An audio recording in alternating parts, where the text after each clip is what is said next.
We are all very, very excited that you're here with us, so thank you so much. Well, for me, it's a tremendous honor to be amongst this group. I am going to do my best not to be distracted by this adorable 1.5-pound chihuahua that is looking right at me. But she's so sweet. She is a scene stealer. Yes, and you're a generous actor, so it works, right? Like you share the stage. I do. Yes. Happily. So you are just under 2 months removed from this entire awards season experience and sort of the formal end of your journey with the substance. You've had, a minute to reflect. Yes. In that time, have you sort of gleaned lessons that you think you'll be applying to your career going forward? I mean, I think every experience, I think, gives us something for the next step that we're taking.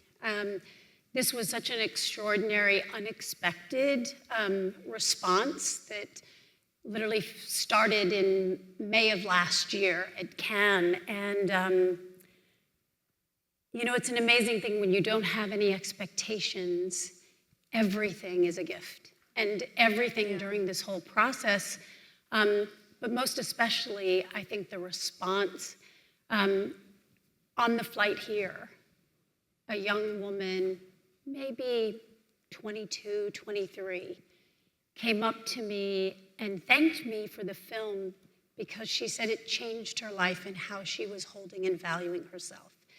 And for me, that is almost more important than anything else that's occurred, is knowing that we've brought something forward that is thought-provoking and potentially life-changing. That's so powerful. And I feel like that is an experience that you've had again and again through this whole journey. I know when we spoke for the profile that we ran in Time last week, you shared a few similar moments where it just feels like people found something unique to connect with in the film. It wasn't always the same thing, but... Well, I mean, I think that there was an aspect in the film, I don't know if those of you here have seen it, but I think it touched on our humanness. It touched on that place within each of us where we can be harsh and or almost cruel and violent in our self-judgment. And I think in that way, it just resonated so deeply. It's what certainly resonated with me when I read the script. I mean, there were the obvious aspects of it dealing with aging and societal perspectives that have limitations, but for me, that was the least new information that was being shared. For the piece, I spoke to a lot of people about you, and every single every single one said that you should have won the Oscar.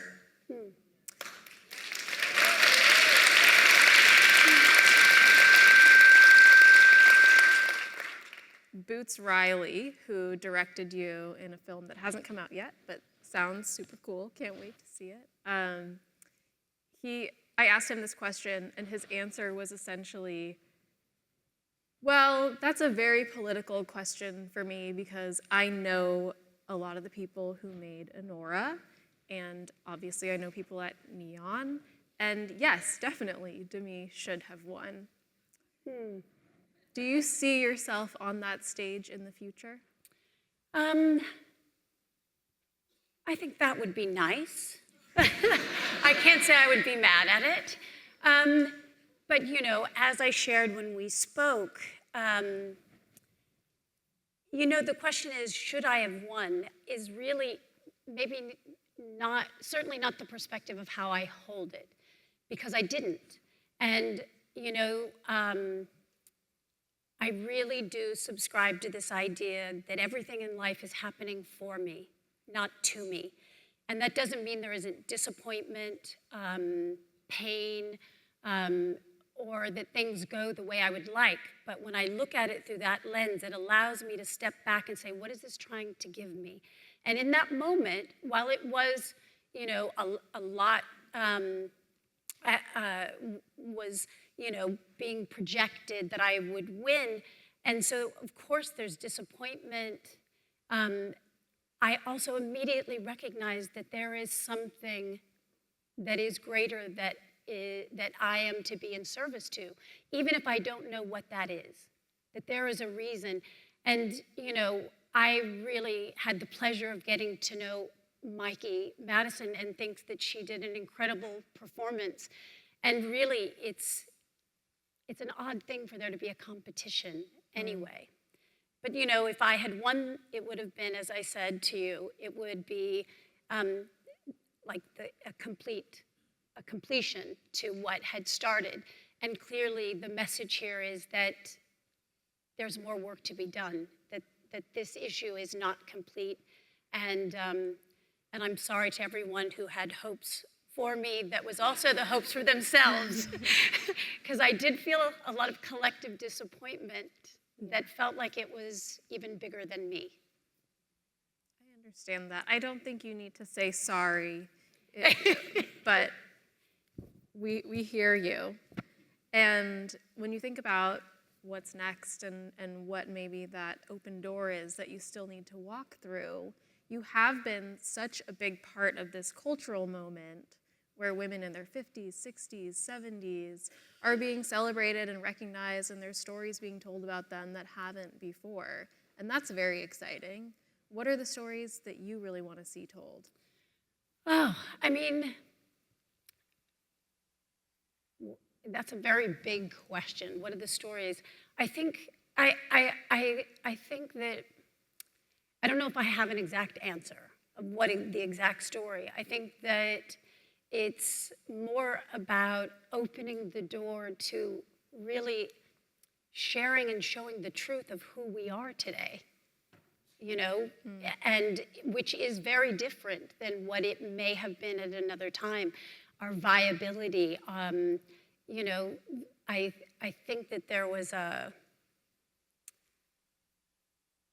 sense of things ending at a certain point, as opposed to the reality, which is just that we're evolving.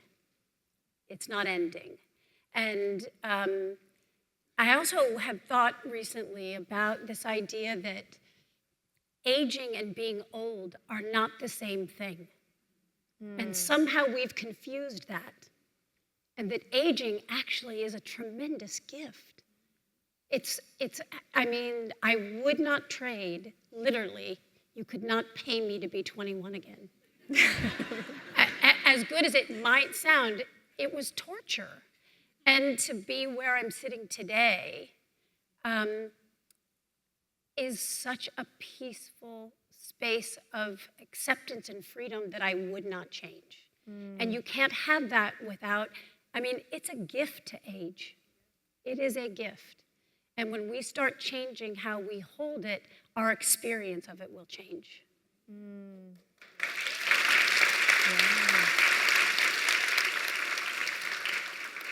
What do you think is at the root of our anxiety about aging, about getting older? I think we associate it with loss, as opposed to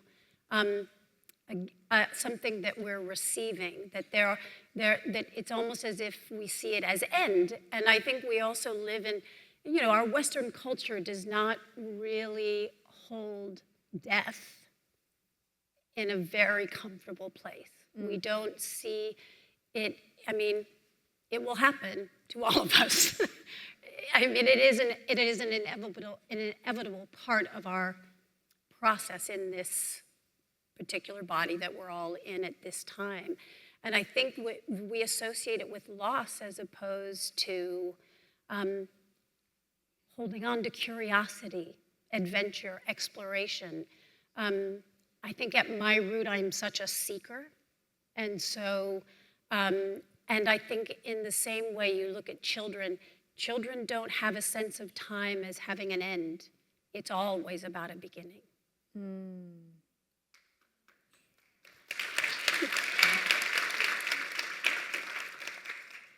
Do you have any words of encouragement that you would offer to someone who feels like they missed their moment? It's too late to do the thing that they really want to do. I've said it before, and I think, it's something that I really feel like I've experienced and believe, which is because it hasn't happened doesn't mean it isn't happening. And that's just, again, I think everything in life is how you hold it. If you see it as an end, it will be an end. If you see it, if it's something you believe and you want, then it really is up to you to keep striving for it. I mean, I definitely faced a super low where it was a low of grief, thinking that maybe this part of my life was complete. Not over, but complete. And as I shared at the Golden Globes, it's when the script for The Substance came, and clearly the message was it's not. And I think, it's really about our own resilience and not giving up if it means enough to us. What are your specific desires for your future, for the direction that you might go with your career or your life, or what are the things that you haven't yet done that you really want to do? I mean, I don't think about it so much in projecting into this is exactly what I want, because I feel like as soon as I do that almost could become a limitation of what's possible.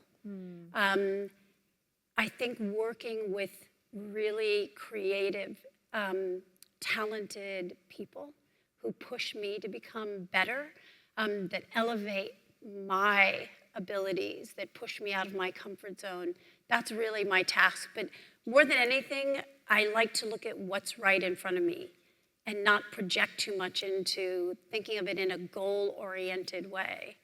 I don't know, maybe that sounds a little too woo-woo, but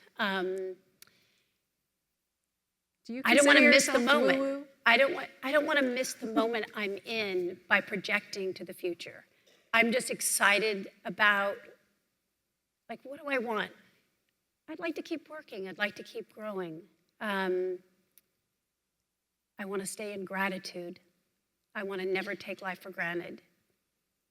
I want to spend more time with the people I love. Those are the simple things. I think that's sort of what we all want, right? I am curious, do you use the word woo-woo to describe yourself? No. Okay. No, but somebody could. Somebody else might.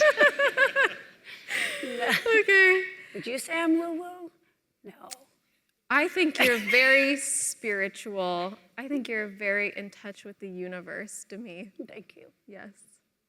I want to go back to 1996. The movie is Striptease. You've negotiated a $12.5 million deal to be in this. Exactly. This is where we're going with this. A $12.5 million deal to be in this film, making you, at the time, the highest paid woman in Hollywood history. See, this is the point, because at the time, the media saddled you with this nickname, Demi Moore, which was really framed as she's greedy, she's unworthy, she's difficult, right? But there's something about this piece of your history that really sticks in my mind, because when I hear that phrase now, Demi Moore, from a 2025 perspective, looking at the incredible year that you've just had and this message that you are sending to people who are in their 50s, 60s, beyond, saying, actually, I'm here and I can do the best work of my career, I kind of hear it as like, yeah, give her more.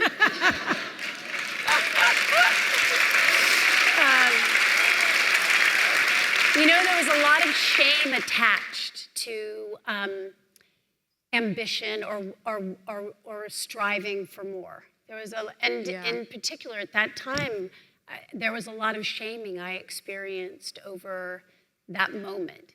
But the reality is, whoever ended up being that person where that happened to would have been hit.